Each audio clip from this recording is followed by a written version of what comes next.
Alright everyone, so this week I thought we'd do a kind of a design technique where we're going to use some text and some clipping groups to create a really interesting design effect. And what we're going to do is create a wall of text in a sense where we've got a bunch of random words and we're going to basically put an image inside that text, and then we're going to have some text in front of that in the foreground that will kind of give us a really interesting depth effect because we're going to clip an image inside of that. So to start with, I've got some text here already. For the sake of time, I've already gone ahead and set a few lines of text here, and I'm just going to turn those layers on. You can see, if I zoom in here a little bit, you can see that the text is basically just a bunch of different words describing the nature. And this, what we're going to be doing is, it's an image of a lion, and you can almost think of it as kind of a Discovery Channel type of thing, where it's going to have an image of a lion inside the text, and it'll say the king in front of it, just something to that effect. And you can see I've got these words up here. Now I need to take all these words and make just a wall of text continuing all the way down here, down the file. So what I'm going to do, since I've already got the text set, which is set in impact, and I've got them pretty tightly closed in there, I'm going to go ahead and rasterize these text layers by holding down the Control key or right-clicking on the layer and going down here to Rasterize Type. We'll do that for this layer as well. Then I'm simply going to merge those two layers by pressing Command or Control E, and that will make that one object. Now, I'm going to load that layer as a selection by holding down my Command or Control key and then clicking directly on that layer. Then, we're going to do a step and repeat motion here, and to do that you need to go ahead and press Option Command T or Alt Control T on the PC, and that will bring up the free transform. I'm going to hold down the Shift key. I've already let go of the Option and Command. I'm just going to hold down the Shift key and then do my down arrow, which will advance it every 10 pixels, and just keep going down until I'm right beneath. I may need to just nudge it a little bit here, taking my hand off the Shift key, and then once I'm there I'll just hit Enter, and it will do that. Now if I hold down my Shift Option Command or Shift Alt Control and then continuously press T, it will repeat that copy and paste all the way down the document. We'll keep doing it until you stop. So I went a little bit off the document there, but that's okay. Now, so we've got our wall of text. Well, now we need to drop an image into it. Well, I've already got an image here, and this fierce lion right here with his mouth wide open. Very cool. I'm just going to hold down my Shift key and just drag this image into our working file, and it will drop it right dead in the center there.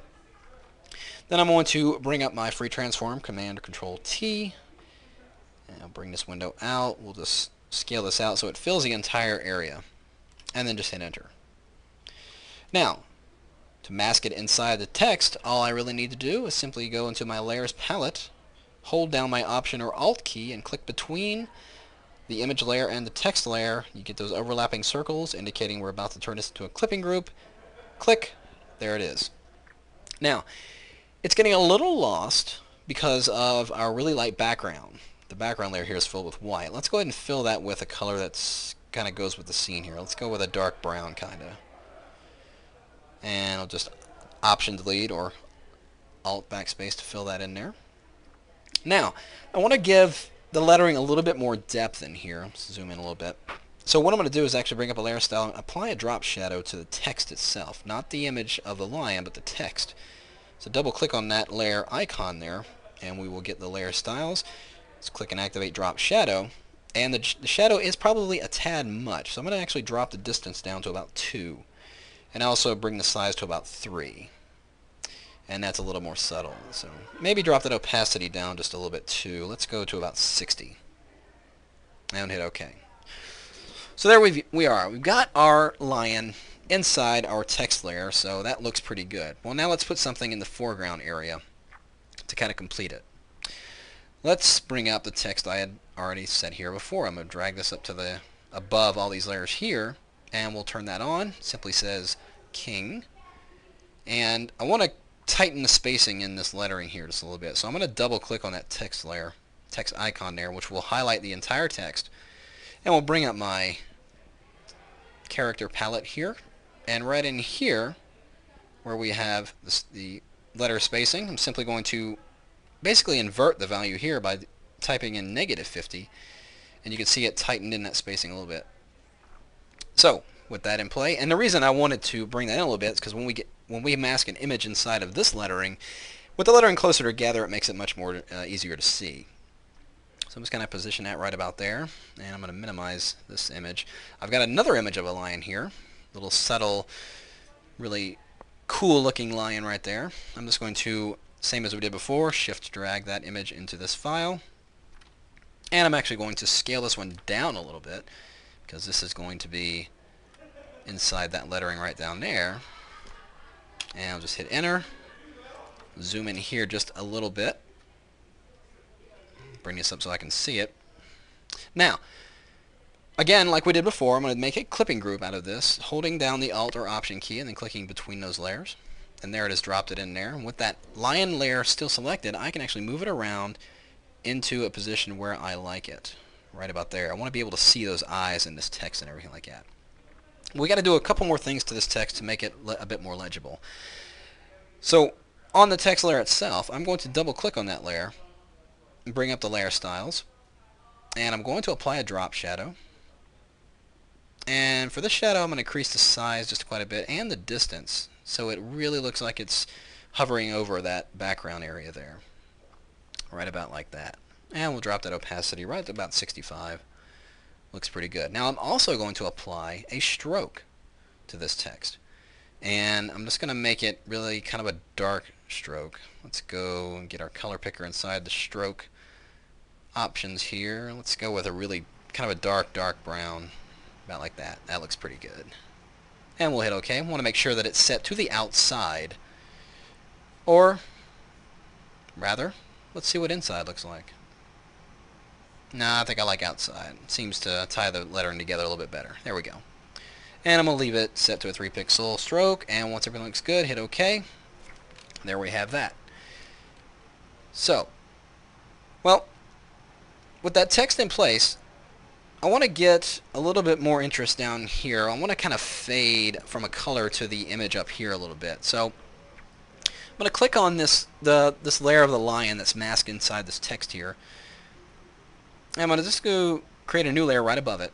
I want to make sure it's part of that clipping group, so simply Alt or Option click between those two layers. And I'm going to select, we're going to make sure we're still using that brown color we used for the background. And then I'm just going to take my gradient tool, making sure the gradient's going from our color to a transparent color. And just starting from the bottom, hold down the Shift key and just kind of draw up right about to the area of his mouth right here. Just like that. And you can see, I'll draw another one just to give a little bit more. You can see that what that's doing is giving us a little bit more legibility inside this text. And I can actually take this line here and perhaps move it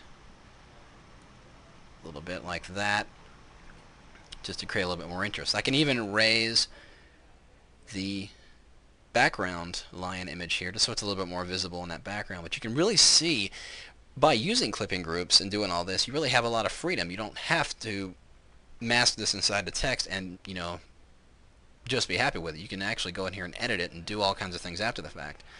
So let me go ahead and I'm going to duplicate that text there. Put that right above there. Let's turn that off. So I'm going to reapply this clipping mask there because it released it when I duplicated that text. So here's a duplicate of that text layer we just made. I'm going to double click on the text itself and then retype something. We'll just do the. And I'm going to take my eyedropper tool and actually sample this color right inside here. Let's go and get that green right there. I'm just going to Option Delete and fill that word the in there with that color. Bring up Free Transform, pressing Command T, and just scale it down just a little bit here. And let's kind of place it right there. And boom, there you have it. So we've taken just a few lines of text and a couple of images and really given this a really compelling look. Just a few short steps. Give it a try yourself, and we'll see you next time.